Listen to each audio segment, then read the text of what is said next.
మన రక్షకుడైన మన ప్రభు అయిన యేసుక్రీస్తు నామంలో మీ అందరికీ కూడా హృదయకాల శుభములు తెలియజేస్తా ఉన్నాను. దేవుని కృపను బట్టి మరొక దినము చేసే ధన్యత దేవుడు తన కృప చేత మనకు అనుగ్రహించి మనల్ని సజీవులు లెక్కలు పెట్టిన దేవాది దేవుడైన మన ప్రభు అయిన యేసుక్రీస్తుకు కృతజ్ఞతాస్తుతులు చెల్లిస్తా ఉన్నాను. ప్రియ దేవుని సంగమా, దేవుని ప్రజలరా, దేవుడు మనల్ని జ్ఞాపకం చేసుకుంటూ ప్రతి హృదయ కాలం దేవుడు మనల్ని సజీవులు లెక్కలు పెడుతున్న కొలది దేవునికి కృతజ్ఞతాస్తుతులు చెల్లిస్తూ దేవుని మహిమపరచడం ఎంతో మంచిది అనే సత్యాన్ని జ్ఞాపకం చేసుకోవాలని ప్రభు పేరట తెలియజేస్తా ఉన్నాను.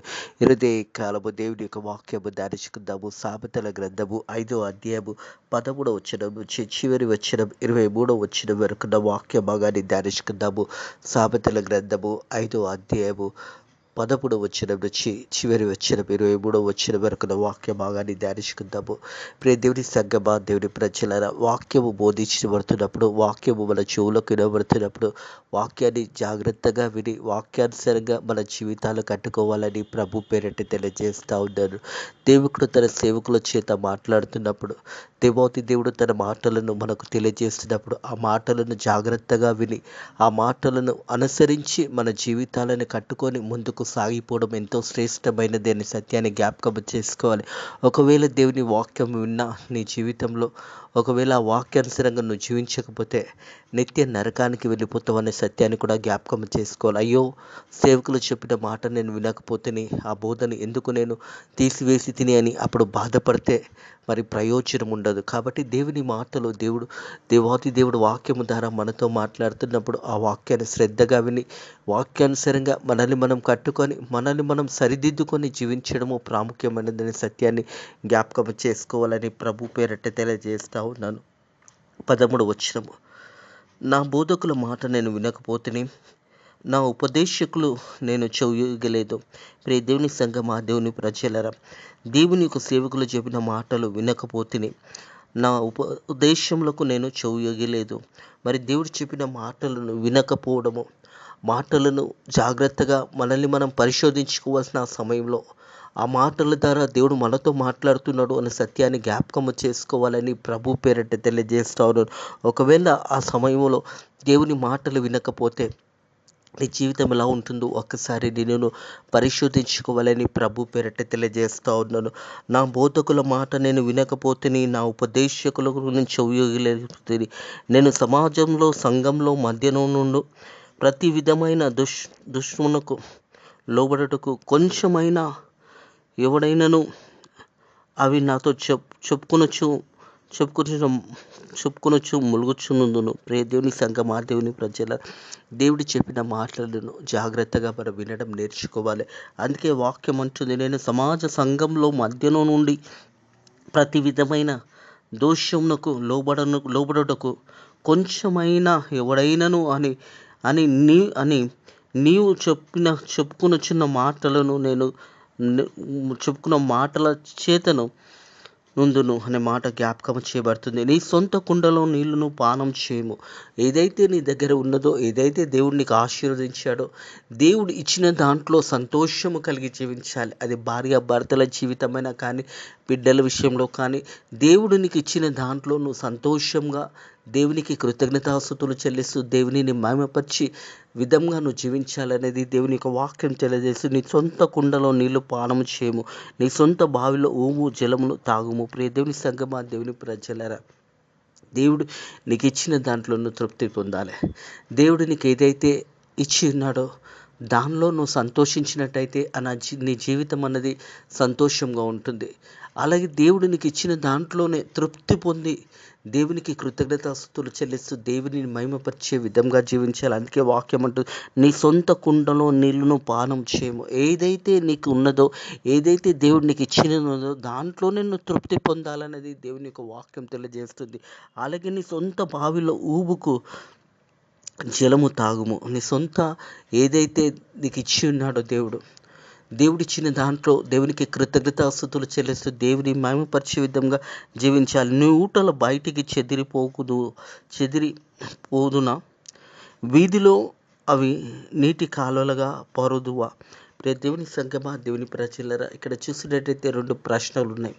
పైననేమో దేవుని వాక్యం తెలియజేస్తున్న 15వ వచనంలో ఏమంటుంది? సొంత కుండలో నీళ్లు పానం చేయము, నీ సొంత బావిలో ఊబికి జలమును తాగుము, నీ ఊబిని బయటికి చెదిరిపోదువా, వీధిలో అవి నీటి కాలువలా పొరుదువా. అంటే మనం ఉన్న దాంట్లోనే మనం ఉండకుండా మనము బయటికి వెళ్ళి బయటి దానిని చూడడం అనేది మంచిది కాదు అని దేవునికి వాక్యం తెలియజేస్తుంది. ఏదైతే దేవుడు నీకు ఆశీర్వదించాడో, దేవుడు నేను దీవించాడో, నీకు ఇచ్చిన గర్భఫలము కానీ, నీకు ఇచ్చిన భార్యను పట్టి దేవునికి కృతజ్ఞతాస్తుతులు చెల్లిస్తూ దేవునిని మహిమపరిచి దేవుని ఘనపరిచే విధంగా జీవించాలనేది దేవుని యొక్క వాక్యము తెలియజేస్తుంది. అలాగే చూసినట్టయితే 17 వచనం, వీధిలో అవి నీటి కాలువలుగా పారుదువా, అన్యులు నీతో కూడా వాటిని అనుభవింపకుండా అవి నీకే ఉండవల కదా. అన్యులు నీలో ఉన్న దాన్ని అనుభవించకుండా అది నీకు దేవుడు అనుగ్రహించి ఉన్నాడు కాబట్టి నీకు అనుగ్రహించిన దాంట్లో నీవు సంతోషిస్తూ దేవుని మహిమపరుస్తూ దేవుని ఘనపరచవలనని దేవుని యొక్క వాక్యం తెలియజేస్తుంది. ప్రియ కుమారుడా, ప్రియ కుమార్తె, ప్రియ తల్లి, ప్రియ అన్న, చెల్లి, దేవుడు మనకు ఏదైతే ఇచ్చిండో దాంట్లో మనం తృప్తి పొందడం నేర్చుకోవాలి. దేవునికి కృతజ్ఞతాస్తుతులు చెల్లించాలనేది దేవుని యొక్క వాక్యం తెలియజేస్తుంది. వీధిలో అవి నీటి కాలువలుగా పారుదువా, అన్యులు నీతో కూడా వాటిని అనుభవించకుండా అవి నీకే ఉండవలని కదా. దేవుడు ఏదైతే నీకు ఇచ్చి ఉన్నాడో, దేవుడు ఏదైతే నీ కుటుంబంకు ఇచ్చి ఉన్నాడో దాంట్లో నువ్వు సంతోషించడం నేర్చుకోవాలనేది సత్యంని జ్ఞాపకం చేసుకోవాలని ప్రభు పేరట తెలియజేస్తా ఉన్నాను. నీ ఊట దీవెన ఉందును, నీ యవన కాలంలో నీ భార్య అందు సంతోషించుము.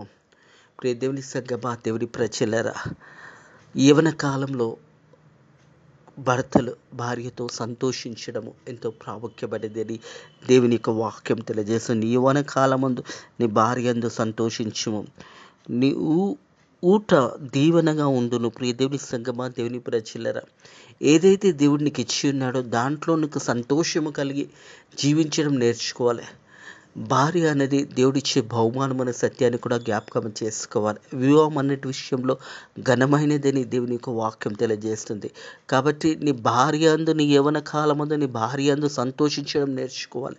ఒకరినొకరు లోబడుకోవాలి, ఒకరికొకరు సమాధానం కలిగి జీవించాలి.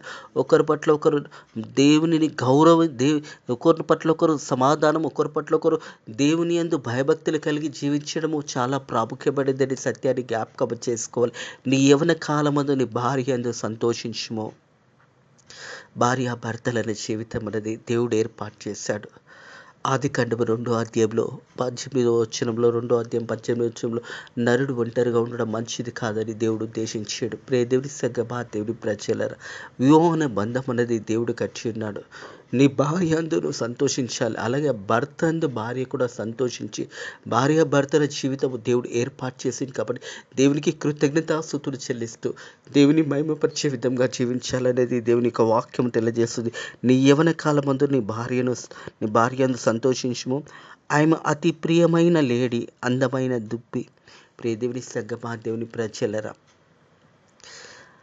భార్యాభర్తల జీవితంలో ఇద్దరు కూడా కలిసి మెలిసి ఉండడం చాలా ప్రాముఖ్యమైనది. యవన కాలంలో నీ భార్య అందు సంతోషించుము, ఆమె అతి ప్రియమైన లేడి, అందమైన దుప్పి. మరి నీ భార్యను నువ్వు ప్రేమించేటట్టుగా ఉండాలి. నీ భార్యను హత్తుకొని జీవించాలి. నీ భార్య మాట వినాలి. అలాగే భర్తకు చెప్పిన మాట కూడా భార్య వినడం నేర్చుకోవాలి. భార్య భర్తల జీవితం అనేది చాలా ప్రాముఖ్యమైనది అనే సత్యాన్ని జ్ఞాపకం చేయబడుతుంది. అలాగే నీ యవన కాలంలో నీ భార్య సంతోషించుము, ఆమె అతి ప్రియమైన లేడి, అందమైన దిప్పి. ఆమె రొమ్ములను ఎల్లప్పుడూ తృప్తి నొందుచుండుము, ఆమె ప్రేమ చేత నిత్యము బద్ధుడై ఉండుము. ఆమె ప్రేమ చేత నిత్యము బద్ధుడై. దేవుని మాటలు ఇవి తెలియజేయబడతా ఉన్నది. కుమారుడా, నీ జీవితాన్ని సరిదిద్దుకో. నీ యవన కాలంలో నీ భార్యను ప్రేమించు. ఆమె అతి ప్రియమైన లేడీ అని దేవుని యొక్క వాక్యము తెలియజేస్తుంది. అందమైన దిప్పి, ఆమె రొమ్ములను ఎల్లప్పుడూ తృప్తి నొందుచుండుము, ఆమె ప్రేమ చేత నిత్యము బద్ధుడై ఉండుము. ఆమె ప్రేమ చేత నిత్యము బద్ధుడై ఉండుము. అలాగే కొన్ని హెచ్చరిక మాటలు కూడా ఇక్కడ తెలియచేయబడ్డాయి.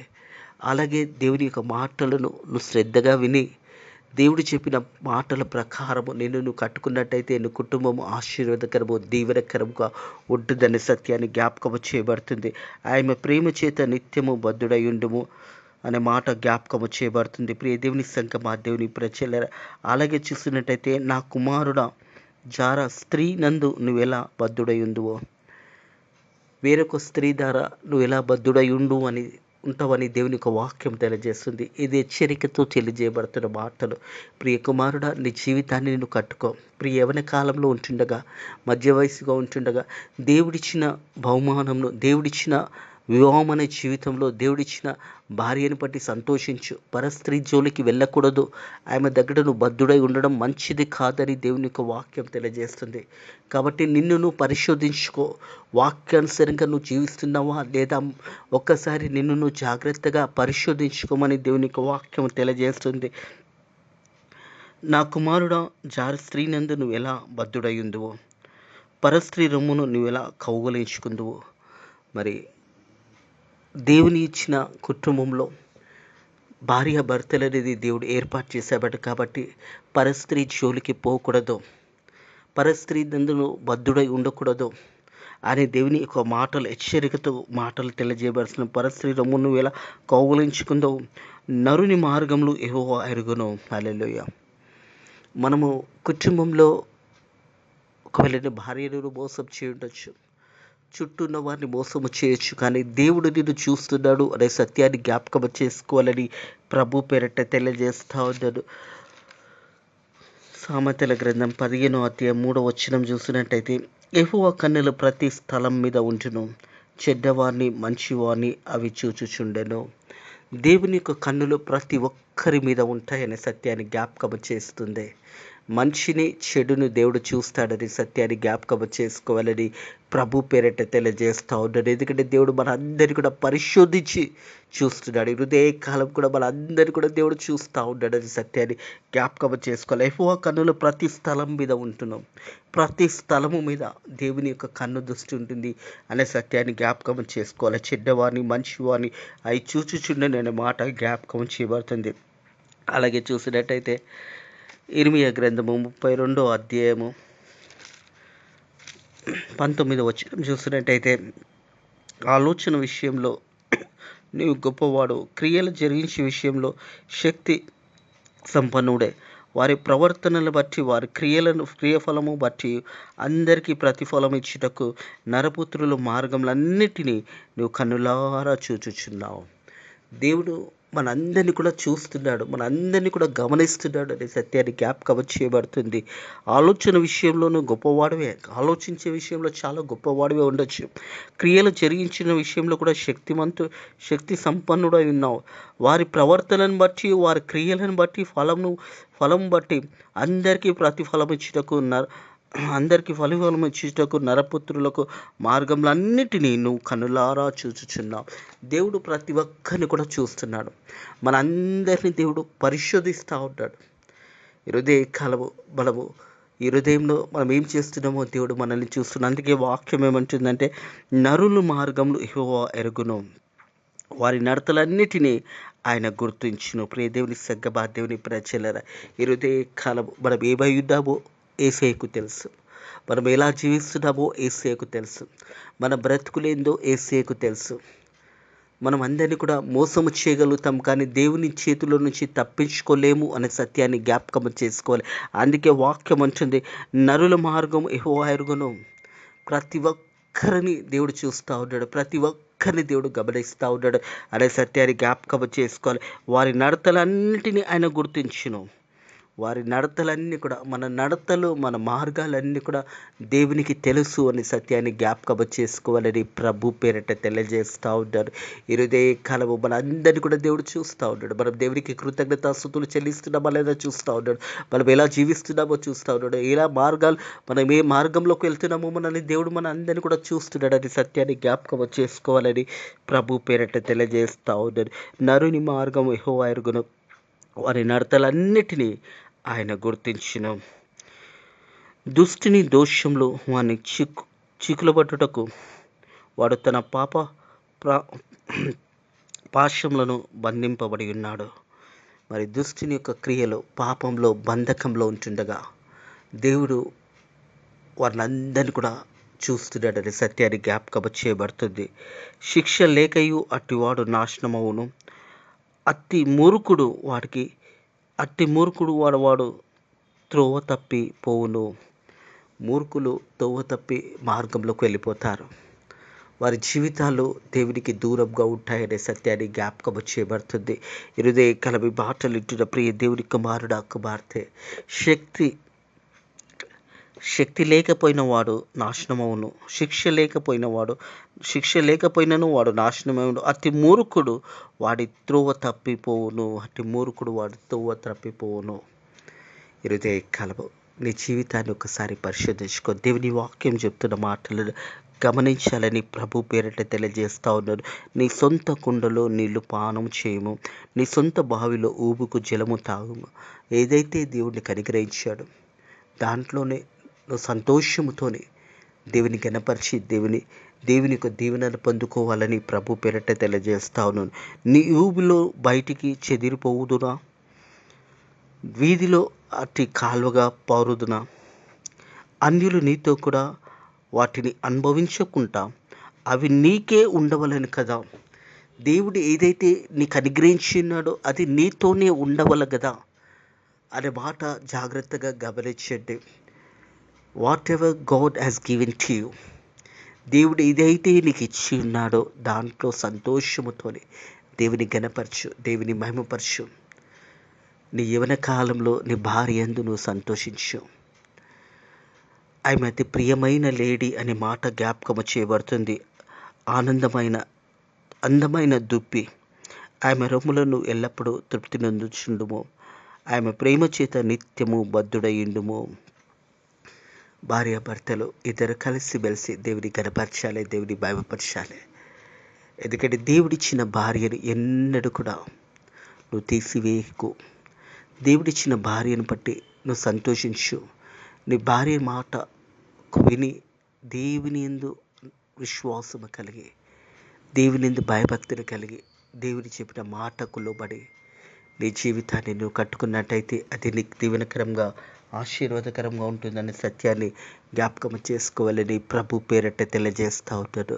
ప్రియ కుమారుడా, ప్రియ కుమార్తె, దేవుడు నీకు ఇచ్చిన కుటుంబంలో దేవునికి కృతజ్ఞతాస్తుతులు చెల్లిస్తూ దేవుని యందు భయభక్తులు కలిగి దేవుని చిత్తానుసారంగా జీవించడం ప్రాముఖ్యమైనదని సత్యాన్ని జ్ఞాపకం చేసుకోవాలి. కుటుంబం అనేది దేవుడు ఏర్పాటు చేసినాడు, మనుషుల చేత కట్టబడలేదు. అది దేవుడే ఏర్పాటు చేసిన కుటుంబము. ఆదికాండము 2వ అధ్యాయంలో మరి ఆదాముకు పక్క ఎముకలో నుంచి అవ్వను నిర్మించి అవ్వని దేవుడు మరి ఆదాముకు అనుగ్రహించి ఉన్నాడు. కుటుంబం అనే బంధం అనేది కూడా ఆనాడే ప్రారంభించబడింది. కాబట్టి యవన కాలంలో నీ భార్య యందు సంతోషించుము. ఆమె అతి ప్రియమైన లేడీ, అందమైన దుప్పి, ఆమె రొమ్ములను నువ్వు ఎల్లప్పుడూ తృప్తి నొందుము, ఆమె ప్రేమ చేత నిత్యము బద్ధుడయుండుము. అట్టి కృప దేవుడు అనుగ్రహించును కాక. భార్యాభర్తల జీవితాన్ని దేవుడు దీవించాడు, ఆశీర్వదించాడు అనే సత్యాన్ని జ్ఞాపకం చేసుకుంటూ దేవునిని ఘనపరిచి దేవునిని మహిమపరిచే విధంగా కుటుంబము అన్నది దేవునికి లోబడి జీవించాలి. గర్భఫలము యెహోవా ఇచ్చి బహుమానము. మరి వివాహ బంధం అనేది దేవుడు అనుగ్రహించిన బంధాన్ని విలువైనది. ఆ బంధంలో నీవు నీ భార్యను ప్రేమించవలెను. అలాగే భార్యలు కూడా భర్తను ప్రేమించి కుటుంబం అనే వ్యవస్థలో దేవుడు మనకిచ్చిన కుటుంబంని కాపాడుకుంటూ కుటుంబంలో దేవునికి ఏదైతే ఇచ్చి ఉన్నాడో దాని యందు సంతోషిస్తూ దేవునికి కృతజ్ఞతాస్తుతులు చెల్లించి దేవుని మహిమపరచండి. అట్టి కృప దేవుడు మీకు అనుగ్రహించునుగాక. ప్రార్థన చేసుకుందాము. పరిశుద్ధుడ దేవానికి దండములు, స్తోత్రములు తండ్రి. నీ వాక్యము ద్వారా మాతో మాట్లాడినందుకు నీ కృతజ్ఞతాస్తుతులు చెల్లిస్తున్న తండ్రి ప్రభా. తండ్రి, మేమేమి చేస్తున్నామో సమస్తము నువ్వు చూచుచున్న దేవుడు తండ్రి. మా జీవితాలు నీకు సమస్తము తెలుసునైనా ప్రభా. మా మనసులో ఆలోచన పుట్టకముందే ఆలోచనను గ్రహించే దేవుడు తండ్రి ప్రభా. మరి తండ్రి, భార్యాభర్తలు కలిసిమెలిసి ఉండాలి. అలాగే యవ్వన కాలమందు నీ భార్య యందు సంతోషించుము అని వాక్యము ద్వారా మాతో మాట్లాడి హెచ్చరిక మాటలు కూడా తెలియజేసినావు తండ్రి ప్రభా. నీ కృతజ్ఞతాస్తుతులు చెల్లిస్తున్నాను తండ్రి. విన్న బిడ్డలు కూడా వాక్యాన్ని ఎత్తుకొని వాక్యానుసారంగా జీవించడానికి నీ కృప ద్వారా సహాయం చేయమని యేసయ్యా ఈ మాటలు విన్న ప్రతి బిడ్డని కూడా దీవించి ఆశీర్వదించండి. మా దేశాన్ని దీవించండి ప్రత్యేకంగా తండ్రి ప్రభా. మరి వర్షాలు పడుతుండగా నాయన బిడ్డలు ఎంతోమంది రోడ్ల మీద నివసిస్తున్న బిడ్డలకు సహాయం చేయండి నాయన ప్రభా. వర్షాలలో ఎవరికడ నాయన ప్రభా మరి ప్రాణాలు కోల్పోకుండా సహాయం చేయండి. అలాగే పేదవారిని గురిశలలో ఉన్న బిడ్డలను కూడా కాపాడండి, దీవించండి నేను వారికి సహాయం దయచేయమని అడుగుతున్నాను తండ్రి ప్రభా. గవర్నమెంట్ కూడా మంచి నాయన ప్రభా బిడ్డలకు నాయన రోడ్ల మీద నివసిస్తున్న బిడ్డలకు సహాయం చేసే మంచి మనస్సును కూడా వారు కూడా దయచేయండి. అలాగే భారతదేశాన్ని అంతా కూడా దీవించండి, ఆశీర్వదించండి. ఫేత్ మినిస్ట్రీస్ మందిరాన్ని కూడా దీవించి ఆశీర్వదించి ఈ రోజంతా కూడా మీరు మనల్ని కాపాడి దీవించమని నజరేయుడైన యేసుక్రీస్తు నామములో ఈ ప్రార్థనని వేడుకుంటున్నాము తండ్రి. ఆమేన్. మన తండ్రి యొక్కయు ప్రేమ యొక్క కుమారుని యొక్క ఆశీర్వాదము పరిశుద్ధాత్మ యొక్క దీవెనలు ఇప్పుడు ఎల్లప్పుడు సదాకాలము మీకును మీ కుటుంబంలో తోడై నీడయుండును గాక. ఆమేన్.